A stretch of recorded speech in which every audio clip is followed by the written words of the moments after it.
Alors, ce qu'on dit, un jour, il est qui m'a tout monnaie, les qui a l'ongola pété naé, il y a qui député. N'a pas regretté mingi puisque Moussalo tout ça, yo y est bien. Bino se voyait bien. N'a pas regretté mingi être comme un sommet. Tant que les états ni pas à Matalikolo. Je te cours à l'équipe déjà un ministre. C'est un député national, à l'équipe un ministre. Donc, oui.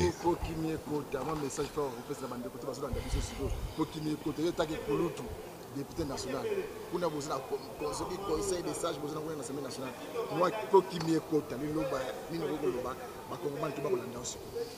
je vais vous avouer quelque chose. Zachary n'a pas le choix. Puisqu'il y a Makambaloubi et Zaya Solo. Et les heures à 17h54. Maman a 58. Hein? Où est le problème? Ils ont montré. Il y a un mental qui montre. Hein? Ils ont montré. Et ça, il est de mon côté. Moto, normalement, je vais essayer de concilier. C'est la meilleure conciliation. Safou avec Mokebaï. En tant que Kouloute, je vais respecter. Je vais essayer que Tamboué, Kamoa, Atika la place. Merci. Et Bozako Sala, Bolingo Sailande, Zachary buzz.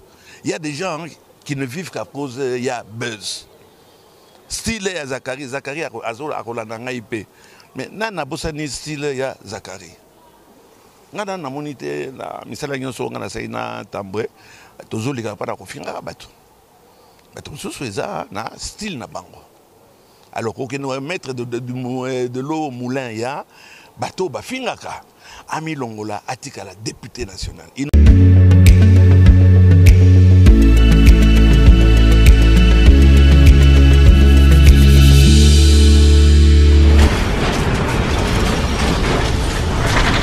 Ma mission TV, le miroir du monde.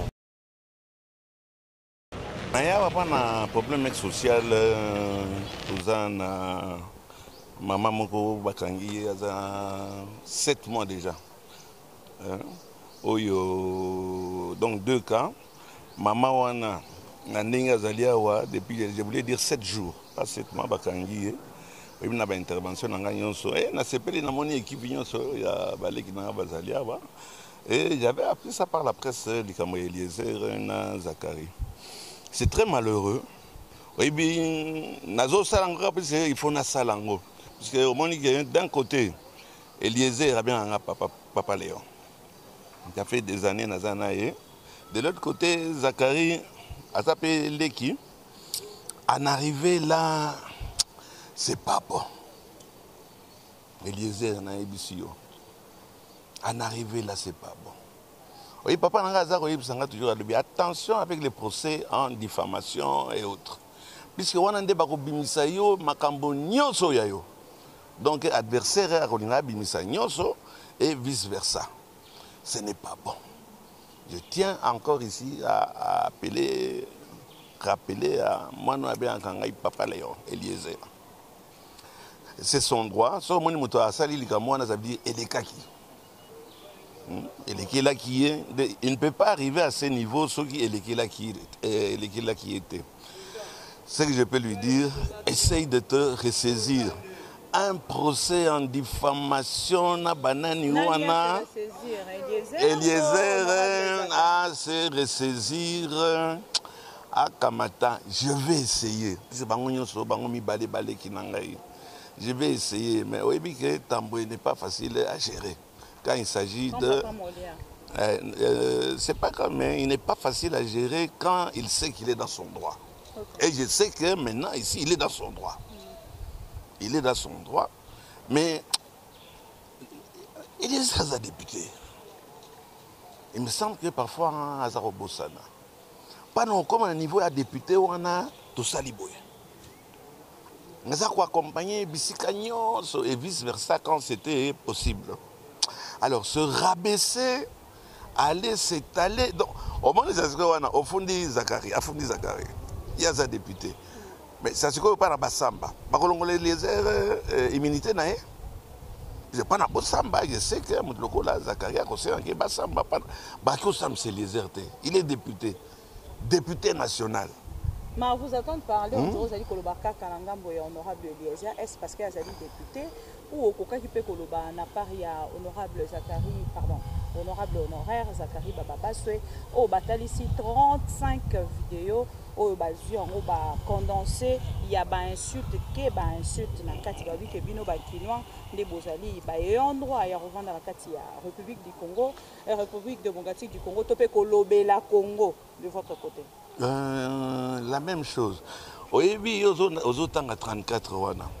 Nakansinga na sali na Eliezer peut-être 400, au-delà de 400 émissions.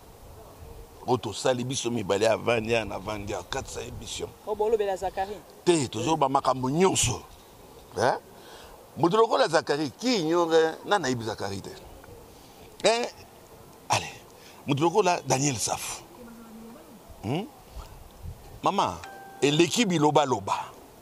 Mais ça style naïe. Fimbo et comme ça. Moi je ne peux pas me rabaisser. Je dis bien me rabaisser en tant que député. En tant que Kouloutou, mais en tant que député. Un député n'a pas le droit de réclamer ses droits. Tout le monde croit qu'il a le droit. Oui, mais pourquoi WhatsApp, Natalaki, parti moko, il y a réponse soi-disant. Il y a Zakari Babaswe contre Eliezer. Je n'étais pas content. C'est bas, c'est vil, c'est sale, c'est la fausse sceptique. Hein? Biloko ndenge wana boza bato ba personnalité boza mama osoyo ki ngai mama kamoto ya salité to ya bitumba ndenge wana ou bien nakendeki na mwasi. J'essaie de me respecter en tant que tel. J'espère ndeki nanga Eliezer Tambwe asana kanda. OK, papa. Oui. Papa Léon. Oui. Tant oyo ya attaque Kouloutou. Oui. Député national. Oui. Tonto iba polikambo et komata na suka. Toute la solution na bino ba député ba côté avec bo salami. Attaque Kouloutou. Je crois, au niveau de Bisso, tout ça la commission à Bassage. Quand entre Bisso, tout ça Kamatana. Zakari a sous député, a sous l'immunité. Il va s'entendre, il va retourner comme tata na onani, comme maman na onani, d'accord. Mais pour na samba, na muto a fundié. Il faut procédure l'endemain. Il faut balongola Eliezer immunité nae. Na connaissance nangaye, hein? Kamandambo il y a droit, on a zoloba. On ne peut pas juger un député en fonction.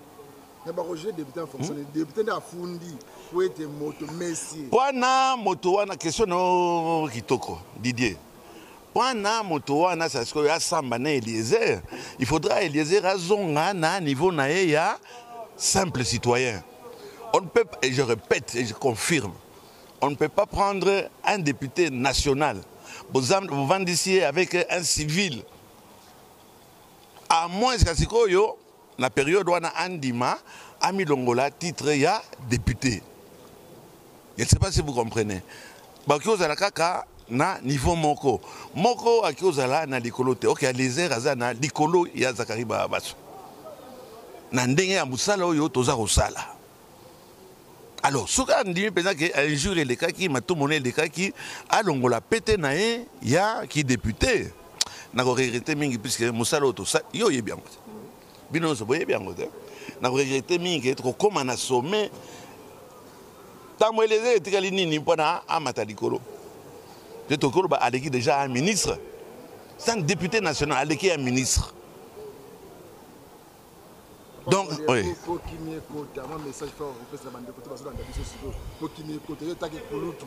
Député national. Pour nous, conseil des sages, nous avons l'Assemblée nationale. Moi,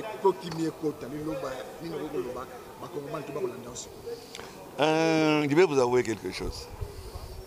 Zakari n'a pas le choix. Puisqu'il y a eu Makamba Lobi et Zaya Solo. Et les heures à 17h54. Maman a 58. Hein? Où est le problème? Ils ont montré. Il y a un mental qui montre. Hein? Ils ont montré. Et ça, il est de mon côté. Moto, normalement, je vais essayer de réconcilier. On a la meilleure réconciliation. Safou avec Mokebaï. En tant que Kouloute, je vais respecter. Je vais essayer que Tamboué, moi, atikala na place na ye. Merci. Et boza kosala bolingo salela nde Zachary buzz. Il y a des gens qui ne vivent qu'à cause il y a buzz. Style ya Zachary akolanda ngai pe. Mais nana bosani style ya Zachary. Ngana na monite na misala nyonso ngana sai na tambre tozolika pa na kofinga bato. Bato mosusu eza na style na bango. Alors qu'on est maître de l'eau au moulin ya bato bafingaka. Ami Longola Atikala député national. Il nous reste 1 an et demi. Bon, ok,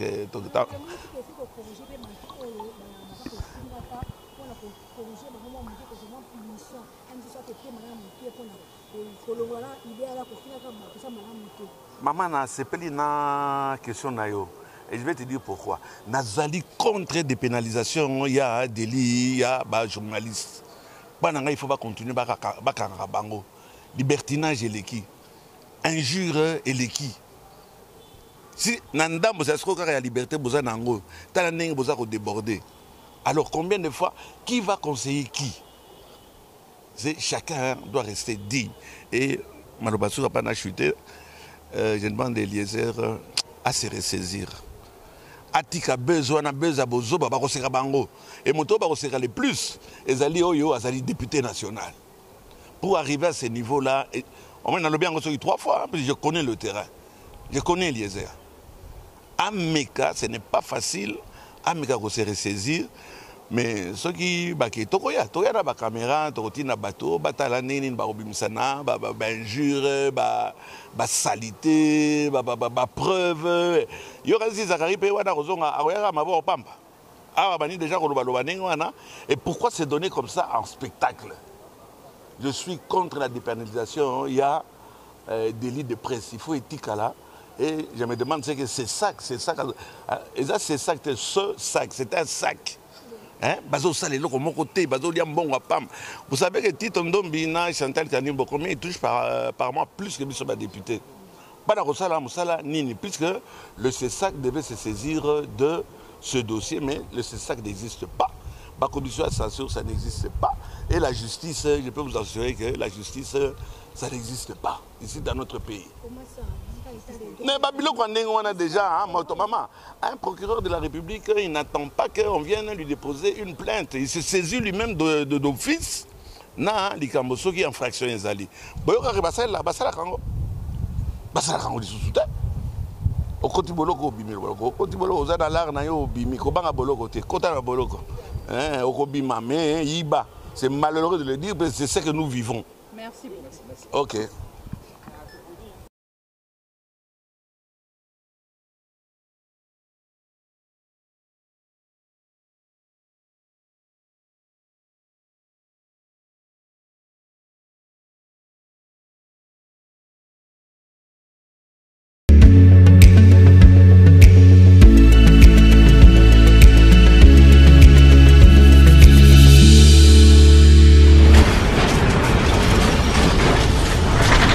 Ma Mission TV, le miroir du monde.